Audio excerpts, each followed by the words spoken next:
धन्यवाद सभापति महोदय।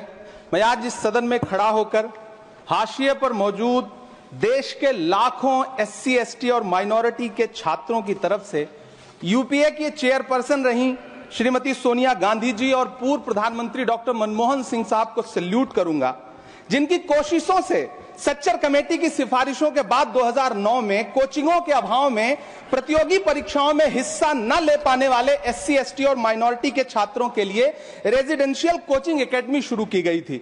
डॉक्टर भीमराव अंबेडकर यूनिवर्सिटी, मानू हैदराबाद, एएमयू अलीगढ़, जामिया हमदर्द और जामिया मिल्लिया यूनिवर्सिटी में दूर दराज गांव से आने वाले बच्चों ने महंगी यूपीएससी कोचिंगों के बजाय भारत सरकार की रेजिडेंशियल कोचिंग एकेडमी में एडमिशन लेना शुरू किया और उनके प्रतियोगी परीक्षाओं में जाने के सपने पूरे होने लगे।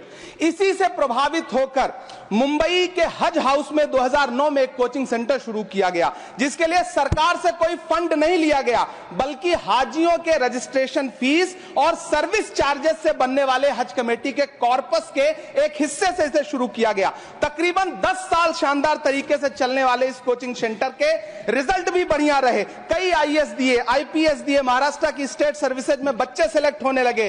फिर आया कोविड, पहले सीटें घटाई गईं और फिर तत्कालीन अल्पसंख्यक मंत्री महोदया को मौका मिला और उन्होंने 2023 में इस कोचिंग सेंटर को बंद कर दिया। वो सैकड़ों छात्र जो हर साल इस कोचिंग सेंटर से फायदा उठा रहे थे, एक झटके में उनके सपने चकनाचूर कर दिए गए। सभापति महोदय, मैं जब देश के प्रधानमंत्री को प्रोटोकॉल तोड़ के कतर के अमीर शेख तमीम को रिसीव करते हुए देखता हूं, जब मैं सऊदी के क्राउन प्रिंस मोहम्मद सलमान को प्रधानमंत्री जी को गले लगाते हुए देखता हूं, तो सोचता हूं कि काश प्रधानमंत्री जी अपने देश के गरीब भारतीय मोहम्मद सलमान और मोहम्मद तमीम को इसी तरह अपने पन का एहसास दिला पाते। कभी मैं जब प्रधानमंत्री जी को शेख हसीना जी को प्रोटोकॉल तोड़ के रिसीव करते देखता हूं, तो मैं सोचता हूं कि कभी प्रधानमंत्री जी अपने देश की बेटी बिल्किस को भी इसी तरह से अपने पन का एहसास दिला पाते। कभी कैब भोपाली ने कहा था, ये दाढ़ियां, ये तिलकधारियां नहीं चलती, हमारे अहद में मक्कारियां नहीं चलती, दिलों को हम कबीले वालों के दिल जोड़िए मेरे सरदार, सरों को काट के सरदारियां नहीं चलती।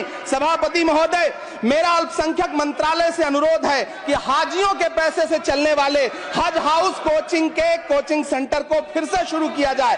न सिर्फ शुरू किया जाए बल्कि उसकी सीटें भी बढ़ाई जाएं।